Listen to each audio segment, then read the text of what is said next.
দর্শক, আমেরিকার সবচেয়ে বড় এয়ারক্রাফট ক্যারিয়ার কি সত্যি মধ্যপ্রাচ্যের সমুদ্রে ডুবতে বসেছিল?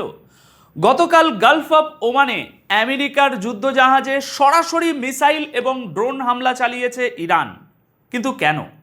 আর ইরানে ইন্টারনেট চালু হতেই গত 40 দিনের যুদ্ধের যে ভয়াবহ ধ্বংসলীলার দৃশ্য সামনে এসেছে, তা আসলে পর্দার আড়ালের কোন ভূ রাজনৈতিক সমীকরণকে উল্টে দিচ্ছে? আজকের ভিডিওতে আপনারা দেখতে চলেছেন একদম এই মুহূর্তের সবচেয়ে বড় 3টি জিওপলিটিক্যাল খবর। দর্শক, শুরুতেই আসছি সবচেয়ে বড় এবং লেটেস্ট আপডেটটাতে, যেখানে গতকাল 5ই জুন শুক্রবার জুম্মার নামাজের পর বিকেল ঠিক 4টের সময় ইরান একটি আনুষ্ঠানিক ঘোষণা দিয়ে পুরো রিজিয়নে নতুন করে একটা চরম উত্তেজনা তৈরি করেছে। ইরানের নৌবাহিনীর তরফ থেকে জানানো হয়েছে যে গালফ অফ ওমানে থাকা আমেরিকান যুদ্ধজাহাজগুলোকে লক্ষ্য করে তারা সরাসরি ওয়ার্নিং মিসাইল এবং ড্রোন ফায়ার করেছে।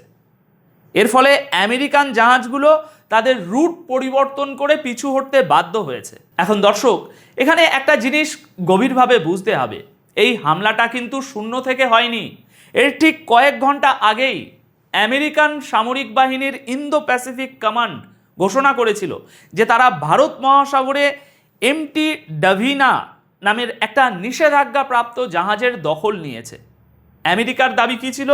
আমেরিকার দাবি হলো যে সমস্ত জাহাজ ইরানকে কোনোভাবে সাহায্য করছে তাদের বিরুদ্ধে এই সামুদ্রিক অবরোধ চলবে।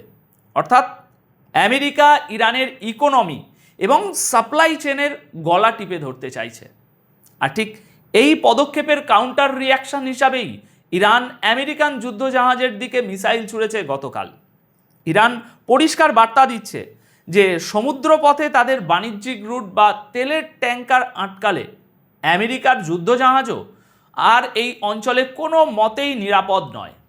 দেখুন, কৌশলগত দিক থেকে একে ওয়ার্নিং শট বলা হলেও প্র্যাকটিক্যাল জিওপলিটিক্সে যখন আকাশে মিসাইল আর অ্যাটাক ড্রোন উঠতে থাকে, তখন একটা ওয়ার্নিং এবং একটা ফুল স্কেল ধ্বংসযজ্ঞের মাঝে ব্যবধান থাকে মাত্র কয়েক সেকেন্ডের। হরমুজ প্রণালী এবং গালফ অফ ওমান এমনিতেই বিশ্বের সবচেয়ে স্পর্শকাতর ম্যারিটাইম চেকপয়েন্ট। সেখানে আমেরিকা যদি খবরদারির নামে এরকমভাবে জাহাজ আটকাতে থাকে এবং ইরান যদি এভাবেই পাল্টা ফায়ার করে, তবে যে কোনো মুহূর্তে এই ওয়ার্নিং একটা ভয়াবহ নৌযুদ্ধের রূপ নিতে বাধ্য। এবার চলুন দ্বিতীয় খবরটিতে যাই, যা আমেরিকার তথাকথিত ওই অজেয় শক্তির মুখোশ অনেকটাই খুলে দিয়েছে আজ। গতকাল 5ই জুন গভীর রাতে আমেরিকান মিডিয়া নেটওয়ার্ক CNN এমন কিছু ভিডিও এবং তথ্য লিক করেছে যা রীতিমতো পেন্টাগনের ঘুম উড়িয়ে দেওয়ার জন্য যথেষ্ট। মার্চ মাসে যখন ইরানের সাথে উত্তেজনা একদম চরমে, তখন দাবি করা হয়েছিল যে আমেরিকার ইতিহাসের সবচেয়ে দামি এবং আধুনিক এয়ারক্রাফট ক্যারিয়ার, কি নাম, USS জেরাল্ড আর ফোর্ড, এই জেরাল্ড আর ফোর্ডে মিসাইল হামলা হয়েছে। আমেরিকা সেই সময় এই দাবি পুরোপুরি উড়িয়ে দিয়ে বলেছিল যে জাহাজে ছোট একটা আগুন লেগেছিল, মাত্র 2 জন নাবিক সামান্য আহত হয়েছে এবং জাহাজটি 100% অপারেশনাল আছে। কিন্তু গতকাল 5ই জুনের CNN-এর রিপোর্ট বলছে সম্পূর্ণ অন্য কথা। ফাঁস হওয়া ভিডিও এবং ছবিতে দেখা যাচ্ছে এই দানবীয় যুদ্ধজাহাজের ভিতরের নাবিকদের যে থাকার জায়গা, সেই থাকার জায়গাগুলো আক্ষরিক অর্থেই পুড়ে ছাই হয়ে গেছে। লোহার মোটা চাদর গলে বেঁকে গেছে, ছাদ ঝুলে পড়েছে, আর পুরো এলাকা শুধু ছাইয়ে ঢাকা। সবচেয়ে বড় কথা হলো 600 জন নাবিক তাদের থাকার জায়গা হারিয়েছে। আগুন নেভাতে এবং ড্যামেজ কন্ট্রোল করতে সময় লেগেছে টানা 30 ঘন্টা। জাহাজের ভিতরের একজন নাবিক CNN-কে পরিষ্কার বলেছেন যে এক পর্যায়ে তাদের মনে হয়েছিল জাহাজটা হয়তো এবার সত্যিই আর বাঁচানো যাবে না, হয় আগুনের সাথে লড়তে হবে, নয়তো সমুদ্রে ডুবে মরতে হবে। একথা কে বলছে? খোদ নাবিক বলছে। আসল ব্যাপারটা হলো দর্শক, CNN সরাসরি তাদের রিপোর্টে একথা বলেনি যে এই আগুন ইরানের মিসাইলের কারণেই লেগেছে, কারণ অফিসিয়াল আমেরিকান ন্যারেটিভ এখনও এটাই যে তদন্ত চলছে।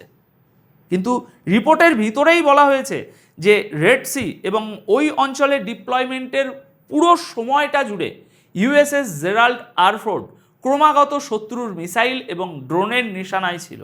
জাহাজে বারবার অ্যালার্ম বাজত এবং ক্রুদের প্রস্তুত করা হতো।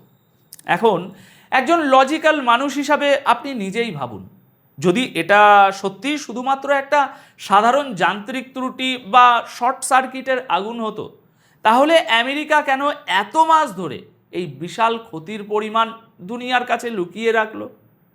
পশ্চিমা বিশ্ব সবসময় তাদের সামরিক শক্তির একটা পারফেক্ট ইমেজ তৈরি করে রাখে।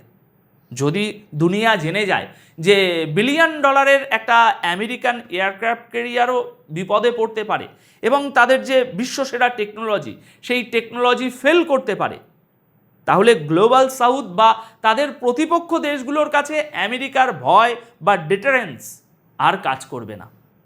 মূলত নিজেদের ইমেজ ধরে রাখতেই তারা এই বিশাল ড্যামেজকে একটা সাধারণ ছোট ঘটনা বলে ধামাচাপা দেওয়ার চেষ্টা করেছিল, যা এখন মিডিয়ার মাধ্যমে লিক হয়ে বেরিয়ে আসছে বাইরে।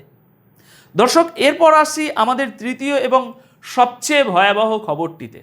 আমরা সবাই জানি ইরানে গত কয়েকদিন ধরে ইন্টারনেট সার্ভিস মোটামুটি রিস্টোর করা হয়ে গিয়েছে। আর এই ইন্টারনেট খুলতেই গত 40 দিনের যুদ্ধের যে ভয়াবহ এবং শিউরে ওঠার মতো দৃশ্যগুলো সামনে এসেছে, তা প্রমাণ করে যে কাগজে কলমে ক্যাজুয়ালিটির হিসাব আর গ্রাউন্ড রিয়ালিটি কতটা আলাদা। গতকাল 5ই জুন তেহরানের বাইরের একটি এলাকার ভিডিও সামনে এসেছে। ভিডিওটিতে পরিষ্কার দেখা যাচ্ছে একটি হাইওয়ের পাশে বিশাল একটা ইন্ডাস্ট্রিয়াল কমপ্লেক্স দাউ দাউ করে জ্বলছে। আকাশে কালো ধোঁয়া ঢেকে গেছে আর সেই ধোঁয়ার ভেতর দিয়ে আগুনের বিশাল শিখা বেরিয়ে আসছে। এই ভিডিওটি মূলত যুদ্ধের 5ম দিনের অর্থাৎ 4 এবং 5ই মার্চের ঘটনা বলে দাবি করা হচ্ছে, যা সম্ভবত কোনো স্ট্র্যাটেজিক রিফাইনারি বা তেল শোধনাগারের উপরে হামলার দৃশ্য। পশ্চিমা জোট এবং তাদের মিত্ররা যুদ্ধের সময় ইরানের সবচেয়ে সেন্সিটিভ জায়গা, তাদের এনার্জি সেক্টর এবং ইকোনমিক ব্যাকবোনে সরাসরি আঘাত এনেছে।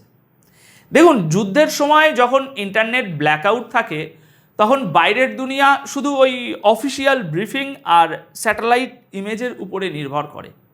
কিন্তু যখন সাধারণ মানুষের ফোনের ক্যামেরা বা বলুন সিসিটিভির ফুটেজগুলো একে একে বাইরে আসতে শুরু করে, তখন আসল ড্যামেজ বা আসল ট্র্যাজেডিটা ঠিক বোঝা যায়। এই যে হাজার হাজার মানুষের মৃত্যু এবং $1 বিলিয়ন ইনফ্রাস্ট্রাকচারের ক্ষতি, এর মানে হলো এই যুদ্ধ হয়তো কাগজে কলমে এখন একটা সাময়িক সিজফায়ারে আটকে আছে, কিন্তু এর ক্ষত এবং ভূরাজনৈতিক প্রভাব আগামী কয়েক দশক ধরে এই অঞ্চলে থেকে যাবে। আর প্রতিদিন নতুন নতুন যেসব খবর সামনে আসছে, তাতে আগামী দিনে আরও কতটা ভয়াবহ চিত্র আমরা দেখতে পাবো তা সত্যিই চিন্তার বিষয়।